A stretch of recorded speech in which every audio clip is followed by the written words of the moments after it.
በስመ አብ በወልድ በመንፈስ ቅዱስ አሐዱ አምላክ አሜን። ስንክሳር ዘወርኀ መስከረም።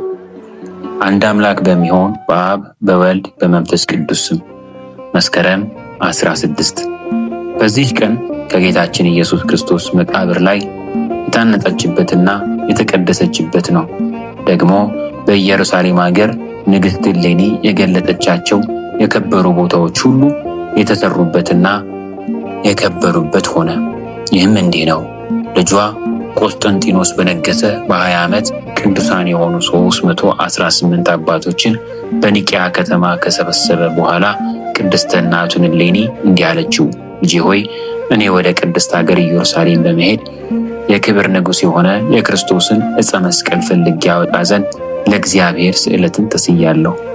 ቆስጠንጢኖስም ሰምቶ በዚህ ነገር ደስ አለው። ከብዙ ሰራዊትም ጋር ብዙ ገንዘብ ሰጥቶ ላካት። የከበሩ የግምዣ ልብሶችንም ሰጣት። እሷም ወደ ኢየሩሳሌም በደረሰች ጊዜ ከከበሩ ቦታዎች ተባረከች። ከዚህም በኋላ ስለከበረ አዳኝ ስለሆነ ዕፀ መስቀል መረመረች። በታላቅ ድካምና ችግር አገኘችውና ታላቅ ክብርን አከበረችው። በታላቅ ምስጋናም አመሰገነችው።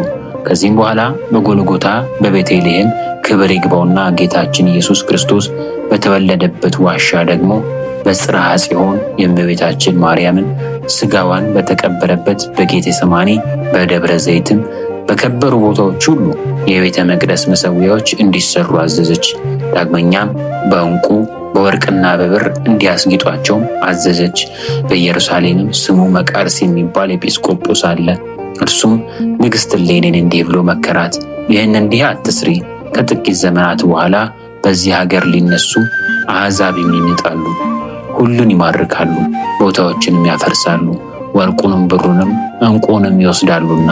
ነገር ግን ጠንካራ የሆነ የማይነዋወጽና የማይፈርስ ጥሩ ሕንፃ ልታሰሪ ይገባል።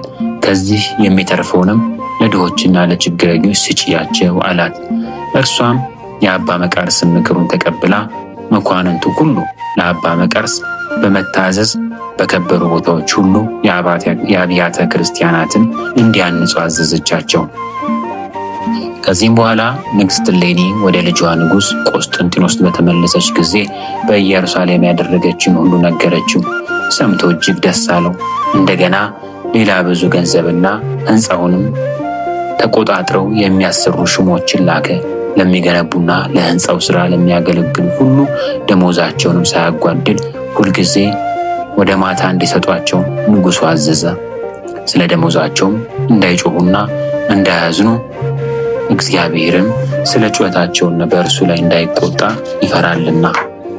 ጻድቅ ንጉሥ ቆስጠንጢኖስም በነገሰ በ30 ዓመቱ የከበሩ ቦታዎች ሕንፃዎች በተፈጸመ ጊዜ ንዋየ ቅድሳትን ዋጋቸውን ብዙ ድንቅ የሆኑ የከበሩ የግምዣ ልብሶችንም ላከ። ደግሞም ወደ ቆስጠንጥንያ ሊቀ ጳጳሳት ኤጲስቆጶሳቶች በመያዝ እንዲያዘጋጅ፣ እንዲሁም ወደ አንጾኪያ ሊቀ ጳጳሳትና ወደ እስክንድርያ ሀገር ሊቀ ጳጳሳት ወደ አባ አትናቴዎስ ኤጲስቆጶሳቱን በመያዝ ሁሉም ሊቃነ ጳጳሳት ወደ ኢየሩሳሌም ተሰብስበው በከበሩ ቦታዎች ውስጥ የሰሩትን ወይም የታነጹትን አብያተ ክርስቲያናት እንዲያከብሩ ንጉሡም እንዳዘዘ ሁሉም ተሰበሰቡ። እስከ መስከረም ወርም 16 ቀን ኖረው በዚህች ወር ሁሉም አብያተ ክርስቲያናት መሠዊያቸውንም አከበሯቸው። የቁርባን ቅዳሴንም ቀድሰው ለምዕመናን ሥጋውንና ደሙን አቀበሉ። በዚህች ቀንም ከቶ እንደርሱ ሆኖ የማያውቅ ታላቅ ደስታ ሆነ። የከበረ መስቀልንም በመሸከም በእነዚያ በከበሩ ቦታዎች ዞሩ። በውስጣቸውም ለእግዚአብሔር ሰገዱ፣ አመሰገኑትም፣ መስቀሉንም አከበሩት። ወደ አገሮቻቸውም በሰላም በፍቅር ተመልሰው ገቡ። ለእግዚአብሔርም ምስጋና ይሁን።